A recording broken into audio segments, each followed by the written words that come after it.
The hype train has officially gone off the rails, full speed with no way to stop it. Because man, did this episode just throw a lot at us. Hollow Mine is one of the more intense episodes of the Owl House Season 2, especially for our dear old boy Hunter. As always, let's run through everything this episode had to offer. From a first look at the Collector, to a timeline of events that saw Philip Whittebane drift apart from his brother and become an enemy. This breakdown is brought to you by Toon Drip. Check out our Owl House inspired launch design, available in 2 different color palettes. Link in the description below. And to stay in the loop of all things Owl House, please be sure to like and subscribe to the Roundtable with notifications on so you never miss a video. Now more than ever, you want to be tuned in. Luz awakens in a mysterious dark hallway that's illuminated only by torches, surrounded by numerous paintings of Emperor Belos. Luz has stumbled into his mindscape, just like how her and Amity entered Willow's back in Season 1. The first painting entails Belos escorting a crowd of witches away from a fire, an incident we get the full story to later in the episode. Next to this painting is Belos casting a green flame and a ball of energy with a purple reddish hue, similar to the red hue found in his artificial magic, as the adoring townsfolk reach out to him, representing Belos amassing his followers with the help of the coven system. Followed by a portrait of Belos crowning Hunter as the Golden Guard, which Hunter later questions why Darius looks so sad here, alluding to Darius' attachment to the previous Golden Guard, and that he's well aware that the previous Golden Guard fell at the hands of Belos. On the other side of the hallway, we see a painting of Belos gazing into a fire, likely a depiction of the fire he started. Again, an incident we get to see up close and personal. We then have Belos posing like a god in front of the bones of the Titan, representing his rise to power. And then finally, we have a painting that Luz reacts to directly, depicting the end of Season 1 with the offensive agony of a witch and young blood old souls. Belos seizing the likes of Albistida, Luz, Lilith, and King. The painting labeled Triumph over Wild Magic. Of course, we know this was far from a triumph, indicating to the audience that these aren't Belos' true memories. They're the lies and revised history that he promotes on the Boiling Isles. And sure enough, we later see in the episode that this hallway was a facade, his real memories hidden deep within his subconscious. Luz is horrified, questioning where she is, only for Hunter to appear from behind and chastise her for trapping them in the Emperor's mind. We then turn the clock back a little to the night market, a scene that wastes no time in confirming that yes, Darius and Eberwolf are working against Belos. I really wish I got that theory video out now for bragging rights. But you know what? I still came to an epiphany about this on a random weekday afternoon, days before Them's the Break Kid aired, so it's still a W to me. Hunter learned of a plan to invade the Emperor's mind, one that was being carried out by Raine, Darius, and Eberwolf, who remain cloaked and speechless for the duration of this episode. Something that was likely done to build up anticipation for a big reveal for when Ida and Luz find out and not necessarily the audience. And it also circumvents the budget by having these characters involved in the episode without having to pay their voice actors. While this was happening, Luz, Ida, and King were attending the night market to fix Luz's cloak. Luz and King communicating through walkie-talkies and referring to one another with codenames: Lazura, Demon King, and Echo Delta Alpha, the latter being Ida's name spelled through the NATO phonetic alphabet. The shopkeeper, Prim, turns Ida away and reveals she's joined a coven as the Day of Unity approaches, fearful of what could happen to wild witches and those who aid them. Luz calls out Belos' bluff and accuses that he can't even speak to the Titan, stirring the pot of an already divisive Boiling Isles. Evident from 2 nearby townsfolk, one who questions if Luz speaks the truth, only for the other to fear the Titan's wrath too much to even entertain such a notion. Ida hits Luz with the harsh reality, something that really is true to life. Belos has been emperor for 50 years. Thus, everyone's used to his BS and won't be willing to fight back unless there's compelling evidence to support Luz's claims. Otherwise, they'll keep obeying his status quo. And as King says, no one wants to think they wasted their life following the wrong person. Luce's drive to expose Belos coincides with Hunter cornering the rebellion, with Luce giving them a convenient but unideal escape as she tackles Hunter, prompting Raine to transport the group to safety, while Hunter mistakenly steps in the vial containing the potion, activating the spell, whisking him and Luce directly into Belos' mind. Flapjack left behind in the physical world. Protect the cinnamon roll! As Luce and Hunter inspect the paintings up close, they're both distracted by the arrival of Inner Belos, appearing as a masked child, and a mysterious silhouette of Belos on the other end of the hallway. Hunter mistakes this silhouette as Inner Belos, but we later learn that this is the amalgamation of all the Palisman souls consumed by Belos throughout his life. The strong emotions of these Palisman materialized, as hinted through Edith's dialogue when communicating with Luce a little later on. Initially, this amalgamation looks like the Beast from Over the Garden Wall, or Alien X from Ben 10 if you ask me, but his more grotesque form later on in the episode is a reference to Envy and his true form from the anime and manga Full Metal Alchemist, a series that has influenced the Owl House in numerous ways. Belos' manipulative tendencies are on full display here, choosing the perfect form to lure Luce and Hunter into following and later protecting him. A weeping, vulnerable kid appeases Luce, as of course she's someone who wants to help anyone in peril. She knows people tend to be more complex than what they initially let on, and she's a sucker for storytelling tropes, such as a villain with a tragic backstory. Immediately recognizing this kid as Inner Belos causes her to sympathize and connect with him, hoping this helps her appease Belos, which is the exact state of mind he wants Luce to have in order to get her into doing his bidding. In this case, corner and trap the Palisman souls. And as for Hunter, Belos knows this facade of a weeping child will get into Hunter's head, because this is the exact image of what Hunter doesn't want to be, but is afraid deep down that this is how he truly looks. Thus, he has an inclination to protect this kid, this image of himself. Fitting off what they think may also be Inner Belos, with the creepy eyes spread throughout its body, Luce uses a pair of fire glyphs against the beast, only to be sent flying through Belos' fake mindscape, and winding up in the real deal. This brings us to one of the most exciting parts of the episode. Chances are, you immediately notice the paintings of a young Belos, aka Philip, and a kid who bears a strong resemblance to Hunter, with his eyes scratched out of each depiction. Some of these paintings also sport burnt edges, alluding to Philip's disdain for this childhood friend, potentially brother. And all of these paintings tell a story, to which I hope to God I got in the right order. The first one is hard to make out as there's never a good close-up of it, but it appears to be Philip and his friend spending some time together, churning butter, I think. Then, a young Philip gazes at his friend in wonder as the kid carves out the same mask that Inner Belos is wearing in this episode. The original mask of Emperor Belos. Interesting that the first thing we learn about this guy is that he's always been good at carving things.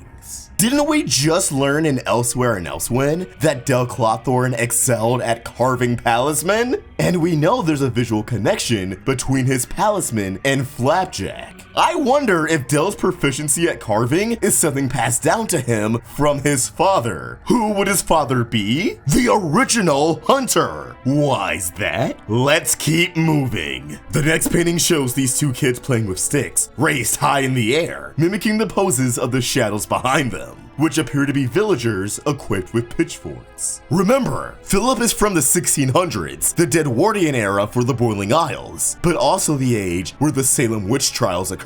But more importantly for the Owl House, the Connecticut witch trials, also referred to as the Hartford witch trials, also occurred from 1647 to 1663, predating the Salem witch trials by 30 years. Connecticut, of course, not only being the home of Crater Danataris, but within the world of the Owl House, is the same state Luce and Philip came from. So growing up during this time period, Philip and OG Hunter had a prejudice against witches instilled within them from a very young age. Another painting shows the two seemingly playing a game, where Philip is wearing the Belos mask while Hunter dons a witch's hat. This is probably something akin to Wilds versus Covens, except instead of Covens, it's Philip assuming the role of a witch hunter. Once he introduced the Coven system as Belos, this game may have been reintroduced and passed down the generations as Wilds versus Covens. We then see the two approach something that's aflame, perhaps a witch who couldn't be burned at the stake, followed by OG Hunter walking towards a witch casting a purple flame from the palm of her hand. Whereas Philip, seemingly holding the Belos mask, keeps his distance. OG Hunter seemed to have entered a relationship with this witch, angering Philip as he looks at the two holding hands with a disapproving look on his face, likely feeling betrayed as a loved one is now intimate with someone who Philip perceives to be an enemy. Also take note that the witch appears to have a baby bump. Me thinks there's a baby Dell in there. This seems to have caused a falling out between the two, as Philip parts ways from his brother and explores the Isles on his own, eventually encountering two witches with his journal hid behind his back, reflecting his ulterior motive, likely gathering more information on witches or just straight up planning to kill them with a spell in his journal. They are equipped with talisman after all. Philip is now in a monstrous form, similar to the beast chasing Luce and Hunter, or Anti-Sora from Kingdom Hearts, confronting the OG Hunter, who looks at Philip in horror, only to then embrace him with a hug, which seems to turn Philip back to normal, or at least subdued him enough to get him help, as the next painting shows OG Hunter properly introducing Philip to his witch lover. All the while, Philip has a dagger hidden behind his back. Philip and OG Hunter engage in a duel, surrounded by flames. Philip kills his comrade in battle, as OG Hunter's lifeless body lays on the ground, with the dagger nearby, covered in blood, Philip's eyes visible in the reflection. We then see Philip being chased by his comrade's lover, who fires a spell right at Philip. And if you crank up the brightness, this witch appears to be a brunette whose hair is styled exactly like Ida's, implying that this witch is a Clawthorne ancestor. Yeah, OG Hunter is definitely Dell's daddy. Wait, why did I say daddy? That sounds weird. But you get the idea. It's possible the spell that this Clawthorne fired at Belos is responsible for his altered appearance today, at least with the greatly off-color hair. But maybe that was just a result of prolonging his life for over 400 years. I don't know. Before we continue, it's time for this week's Fan Spotlight.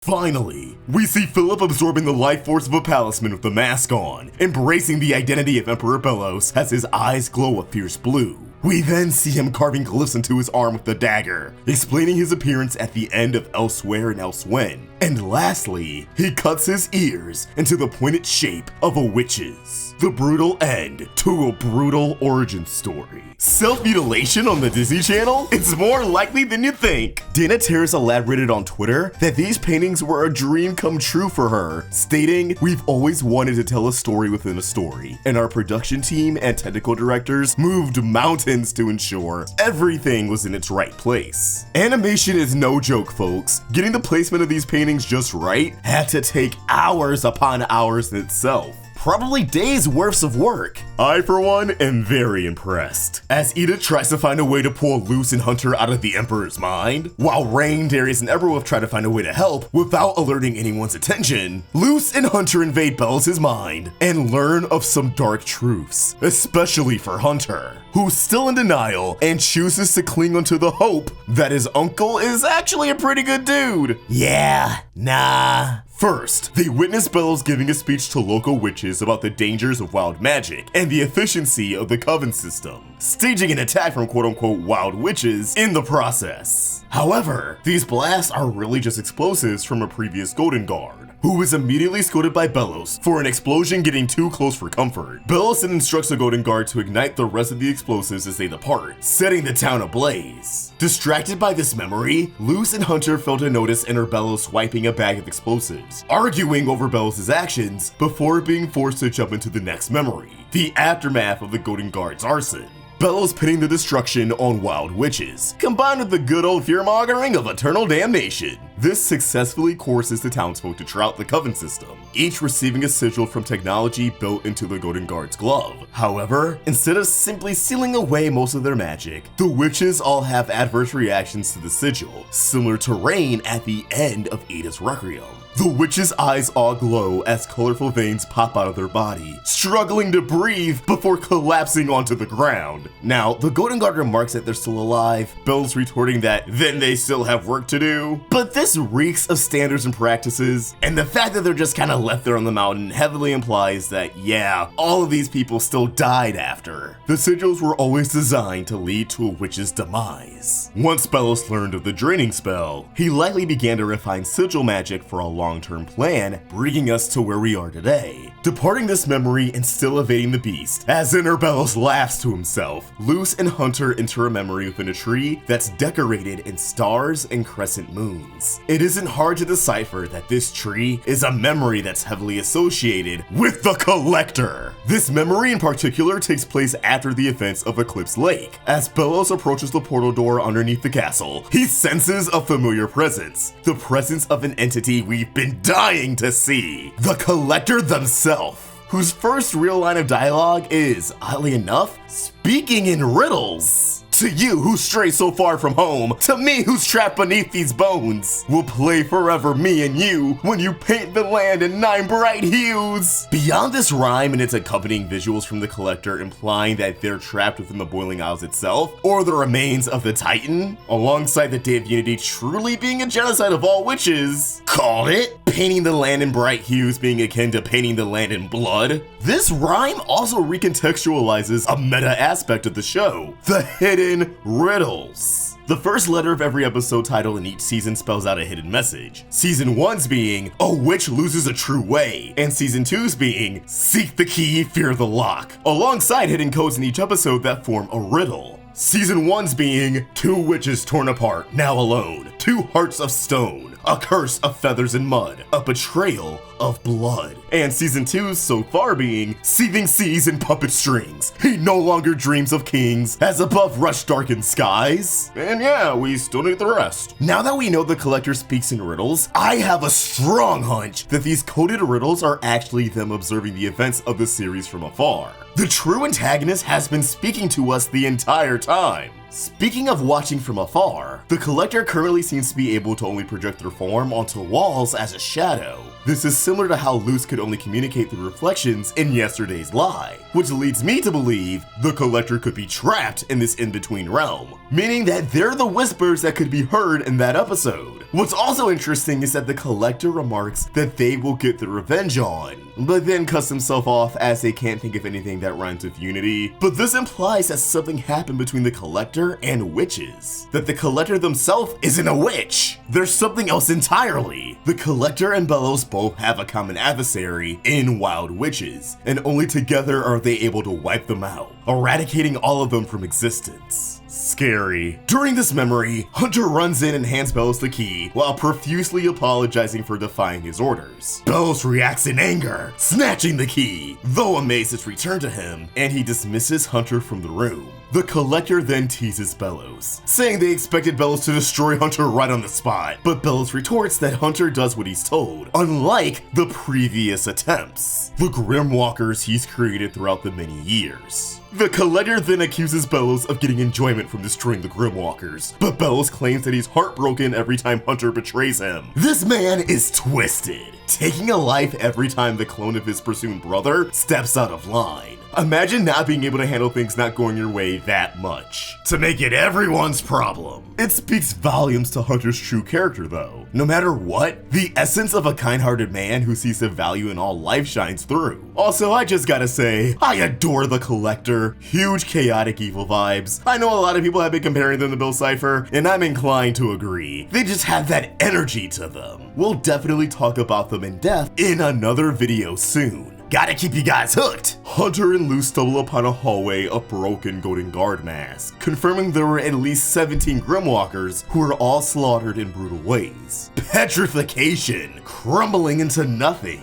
Death rays from Belos' staff, drowning in quicksand? Again, this man is a monster! Enter Belos then sets a trap for the Palisman amalgamation to run right into, allowing the Emperor to reveal himself and cease his charade. He seems to obliterate the souls that cause his body to fight against itself, but retains the power they gave to him, which means he tricked these two into helping him reach his maximum potential. And from here, it's just rapid-fire theory confirmations. It's kind of insane. Belos still refuses to give Hunter any straight answers, even when he's caught red-handed, but remarks it's a shame that he has to destroy Hunter because he's the Grimwalker that looked the most like his brother, attempting to destroy Hunter from within the mindscape. Belos confirms he's a witch hunter, he confirms he's Philip Whittebane, he claims Hunter's a better version of an old friend, aka obedient, and he mentions he'll have to make a new Grimwalker. A statement that I believe he'll see through, without destroying this Hunter first. In fact, that might be new Hunter's first assignment. Luz stands up against Belos, only for him to say, "Can't reason with crazy," before trying to kill her. A callback to Luz saying the very same thing in the episode Wing It Like Witches, eerily bringing this back full circle. Well, can't reason with crazy. Can't reason with crazy. And thanks to the glyphs in Luz's jacket, Hunter was able to pull himself out from under. Thanks to Raine delivering a teleportation potion as a bouquet of flowers, Ida's able to rescue Luz and Hunter. Ida and Luz try to calm Hunter down, but the boy is immediately sent into a panic attack, throwing away the title of Golden Guard as he removes his cape and makes a mad dash for it. Luz feels more defeated than ever as this emotional rollercoaster of an episode comes to a close. Oh my god. This episode threw me for a loop, and as always, I want to know what you guys think. How did this episode make you feel? Did it tear you apart? Were there any details we missed? Let us know in the comments down below, or keep the conversation going over at Roundtable Vids and at AwestruckVox on both Twitter and Instagram. Be sure to give us a follow. Check out Toon Drip, and if you enjoyed this video, please sort to like and subscribe to the Roundtable for more great cartoon content. Thank you for watching, and I hope you have an awesome day. See ya!